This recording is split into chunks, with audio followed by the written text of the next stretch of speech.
de estos cuerpos extraños a los cuales vamos a estar llamando antígenos. Dijimos que los antígenos iban a tener diversa naturaleza química, ¿sí? Y también dijimos que pueden ser provenientes del medio, ¿sí? O pueden ser producidos por nuestro propio cuerpo. Entonces vamos a explicar qué onda con estas dos cuestiones, ¿sí? Listo, chicos, vamos a seguirle con... eh, Entonces tenemos como... Ay, creí, va para acá. Ahora sí. Tenemos como antígenos o principales tipos de antígenos a las biomoléculas conocidas como proteínas, ¿sí? Fíjense que a esto me refiero con diferente naturaleza química, o sea, pueden ser cualquier tipo de biomolécula. Nuestros antígenos pueden ser cualquier tipo de biomolécula. Entonces, pues, los estoy poniendo en orden de inmunogenicidad. ¿Se acuerdan qué es inmunogenicidad, verdad? ¿Qué dijimos que era inmunogenicidad? La capacidad de producir la respuesta inmunológica. Entonces, las proteínas son las que tienen esa mayor capacidad inmunogénica. ¿Por qué? Bueno, porque tienen una complejidad estructural muy amplia, ¿sí? Son muy, muy complejas a nivel de estructura. ¿Por qué? Pues yo creo que ustedes recuerdan, ¿no? Cuando vimos biomoléculas, platicamos que las proteínas podían tener una estructura primaria, secundaria, terciaria o cuaternaria, ¿sí? Entonces, de esta forma pueden estar cambiando su conformación constantemente y de esta forma decimos que tienen múltiples epítopos. ¿Se acuerdan qué era eso de un epítopo o epítope? El determinante antigénico, o sea, la parte a la que el anticuerpo o la parte a la que el linfocito T se va a unir, ¿sí? Entonces, siendo las proteínas las más complejas, pues serán las que tienen la mayor capacidad de producir, perdón, la respuesta inmunológica, ¿sí? Entonces, pues, son las más inmunogénicas. Pero al mismo tiempo, fíjense que a las proteínas le llamamos timodependientes. ¿Qué tendrá que ver el timo aquí? Bueno, pues que van a ser reconocidas por los linfocitos T. Entonces, de esa manera, son las más inmunogénicas, pero también son las más antigénicas. ¿Se acuerdan, verdad? A ver, rapidísimo para que no nos perdamos y no se nos olvide. ¿Qué era antigenicidad?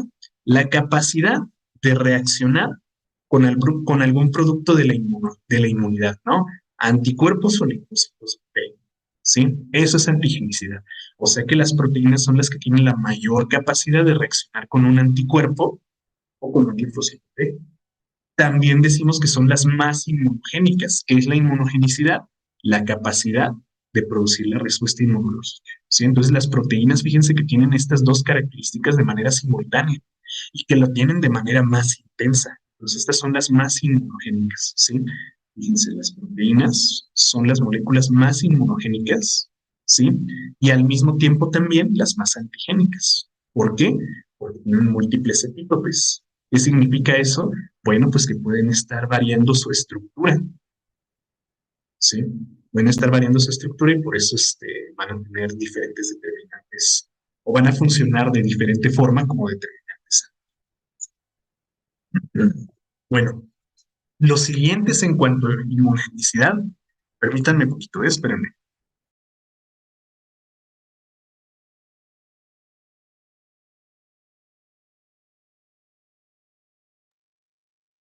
Gracias, chicos. Los siguientes en inmunogenicidad son los carbohidratos o los glúcidos, ¿sí? Pero la cosa con estos es que un carbohidrato por sí solo no puede ser inmunogénico, ¿sí? O sea, no va a causar la respuesta inmunológica. Y de la misma forma no puede ser antigénico, ¿sí? O sea, no va a formar un determinante antigénico por sí solo. O sea, un polisacárido no lo puede ser, un oligosacárido tampoco. Tienen que estar pegados a un lípido o a una proteína, ¿sí? Entonces, de esta forma, sí pueden ser inmunógenos o antígenos, ¿sí? En forma de glucolípidos o en forma de glucoproteínas. Solito, pues, un glúcido no es capaz de producir la respuesta inmunológica, pero pegado a un lípido, sí. O pegado, perdón, a una proteína, sí. Por ejemplo, miren, ¿se acuerdan de los lipopolisacáridos? ¿Se acuerdan, no? Que dijimos que eran el determinante antigénico de las gram negativas. o las glucoproteínas de membrana de los eritrocitos, ¿sí? Que determinan el sistema ABO. ¿Se acuerdan, no? Que dijimos que este sistema de grupos sanguíneos dependía de los antígenos de membrana de los eritrocitos.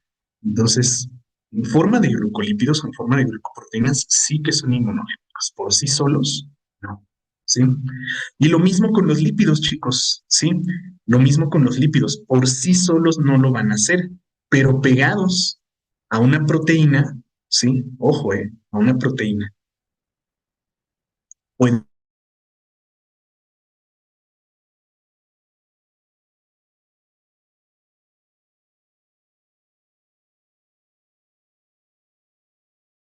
son muy poco inmunogénicos, muy poco antigénicos, pero como hemos encontrado anticuerpos anti-ADN, ¿sí? Encontramos anticuerpos anti-ADN en investigaciones a profundidad, pues podemos deducir que sí, sí desencadenan una respuesta inmunológica. También van a reaccionar con el sistema inmunitario. Entonces, pues no producen una respuesta inmunológica intensa, pero sí hay evidencia de que tienen esa antigenicidad al encontrar anticuerpos. Pero bueno, de estos dos son de los que menos vamos a hablar, ¿sí? Los más antigénicos y los más inmunogénicos son las proteínas y los carbohidratos, ¿sí? En ese orden. Primero las proteínas y luego los carbohidratos. Ya los que menos vamos a mencionar durante la clase son los lípidos y los ácidos nucleicos. ¿De acuerdo? Bueno, entonces, ¿a qué me refería en la última clase con que los antígenos tenían diferente naturaleza química? Perdón, chicos. Me refería con que tenían diferente naturaleza química. Ah, bueno, pues que pueden ser proteínas, carbohidratos, lípidos y ácidos. ¿Cuáles son los ¿Cuáles son los más inmunogénicos y los más antigénicos? Las proteínas. Sí.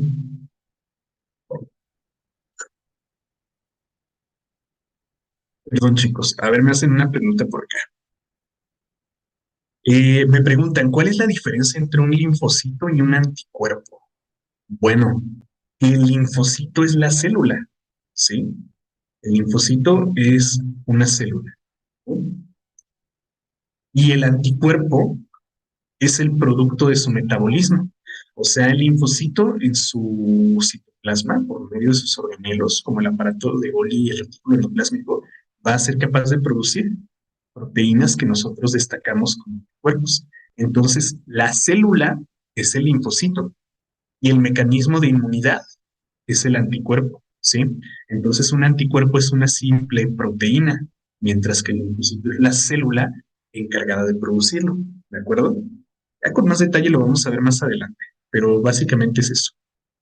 El linfocito es una célula y el anticuerpo es una proteína producida por ella, ¿sí? Bueno, concretamente los linfocitos B, pero esa es la diferencia. Vamos al siguiente punto sobre los antígenos. Dijimos que los antígenos, ya explicamos esto de naturaleza química, ¿no?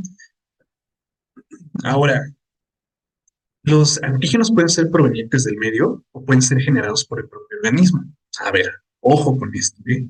Esto lo vamos a estar mencionando muchísimo cuando avancemos en el temario, ¿sí? Entonces, el complejo mayor de histocompatibilidad. Este complejo mayor de histocompatibilidad es un conjunto de genes, ¿sí? Son regiones que se encuentran en cromosomas. Ustedes ya saben que un cromosoma tiene dos brazos y que esos brazos tienen varias regiones y que esas regiones tienen bandas y en las bandas se agrupan genes, ¿sí? Entonces estos genes del complejo mayor de histocompatibilidad se encuentran en el cromosoma 7 y en el cromosoma 12, ¿sí? Principalmente. Entonces vamos a encontrar tres tipos de genes, ¿sí? Los de tipo 1, tipo 2 o 3. Entonces tenemos los genes del complejo mayor de histocompatibilidad de tipo 1, de tipo 2 y de tipo 3. ¿Sí? Ok. Ahora, recuerden, chicos, que un gen no es otra cosa más que un segmento de ADN, ¿sí? Que tiene una secuencia de bases nitrogenadas. Entonces, este segmento de ADN, este ADN, ¿sí? Va a ser copiado en forma de ARN mensajero, ¿sí? Acuérdense, se copia en forma de ARN de tipo mensajero. Este ARN mensajero sale del núcleo, se va al retículo endoplásmico, ¿sí? Vamos a ponerle aquí, retículo endoplásmico rugoso, y ahí interactúa con un ribosoma para convertirlo en qué, chicos, ¿sí? Una vez que se traduce a este ARN mensajero, ¿qué obtenemos? ¿Se acuerdan cuál es el producto de la traducción del ARN mensajero? O del ADN, pues. ¿Cuál es el producto de la traducción? Proteínas, exactamente. Entonces, este ARN mensajero se va a ir convirtiendo en un péptido o en una proteína, ¿sí? Entonces, fíjense muy bien, chicos. El complejo mayor de histocompatibilidad consiste en un conjunto de genes, ¿verdad? Pero estos genes finalmente codifican para proteínas, ¿sí? Entonces, cuando hablemos del complejo mayor de histocompatibilidad, hablamos de genes, ¿sí? Pero estos genes van a producir proteínas. Entonces, estas proteínas se van a encontrar en la superficie de nuestras células o se van a encontrar disueltos en algunos líquidos corporales. Entonces vamos con los tres tipos. Los del tipo uno, ¿sí? Van a producir a las proteínas del sistema de antígenos leucocitarios humanos, el HLA. Por eso luego tenemos esos dos términos, ¿no? Que son como sinónimos. En algunos libros se lo pueden encontrar como complejo mayor de histocompatibilidad y en otros sistema de antígenos leucocitarios humanos. Es lo mismo, ¿sí? Es lo mismo. Entonces, ¿qué hace el complejo mayor de histocompatibilidad de tipo uno? Este complejo mayor de histocompatibilidad de tipo uno se encuentra en la membrana. Fíjense, ¿eh? En la membrana. ¿Para qué está en la membrana de todas mis células? ¿Por qué el complejo mayor de histocompatibilidad de tipo uno se encuentra en la membrana de todas mis células? Bueno, eh, encontrándose en la membrana, o sea, expresándose en la membrana plasmática de nuestras células, van a servir como marcadores celulares, ¿sí? Y estos marcadores, vamos a poner por aquí una proteína de membrana y por aquí una proteína también, y estas proteínas pues se van a encargar de marcar, ¿no? ¿Marcarlas cómo? Bueno, fíjense, todas las células nucleadas del organismo, o sea, pues todas nuestras células, absolutamente todas, con un par de excepciones, ya en su momento explicaremos por qué, pero todas mis células tienen este complejo mayor de histocompatibilidad de tipo uno. ¿Para qué? Pues para marcar a las células propias como tales, ¿sí? O sea, marcar a mis células como mías, ¿sí? Dicho de otra forma, si una célula contiene el complejo mayor de histocompatibilidad de tipo uno, bueno, pues es mía, ¿sí? Y la vamos a reconocer como tal. Si una célula no contiene este complejo mayor de histocompatibilidad de tipo uno en su membrana, ¿sí? Si contiene otro tipo de proteínas, bueno, pues no es mía. Esa célula no es mía. ¿Y qué va a pasar? Pues tendremos que neutralizarla, ¿sí? Entonces, pues si yo tengo por ahí una célula que no codifica para estas proteínas del complejo mayor de histocompatibilidad de tipo uno, nuestro sistema inmunológico lo va a reconocer como ajena y la va a destruir, ¿sí? Entonces, pues, básicamente, si no hay complejo mayor de histocompatibilidad de tipo uno, no eres mío, ¿sí? ¿Y qué hacemos? Lo destruimos.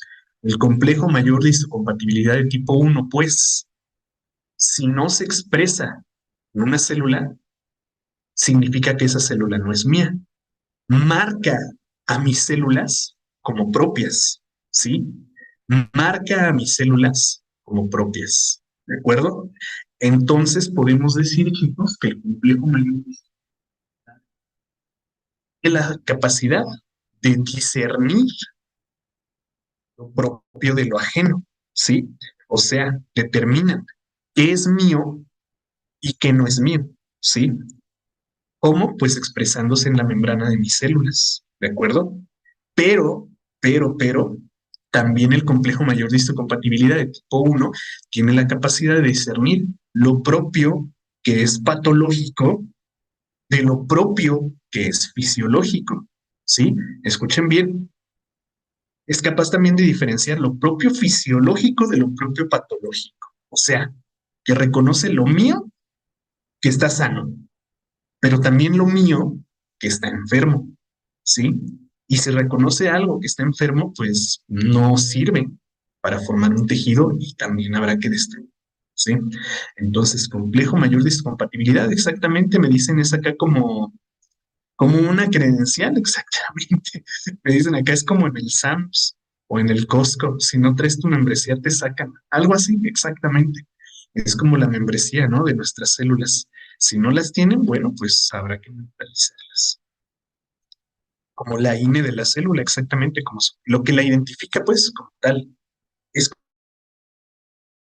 un tatuaje y quien no lo tenga, ándale, también es una buena analogía, ¿no? Entonces, pues, es la identificación de nuestras células. Si está, muy bien, eres mía, te dejo pasar, no pasa nada. Si no está, hay que destruirla, ¿sí? Ahora, ¿quién, quién es el encargado de detectar a este complejo mayor de histocompatibilidad de tipo 2, perdón, de tipo 1, pues el de tipo 2 precisamente?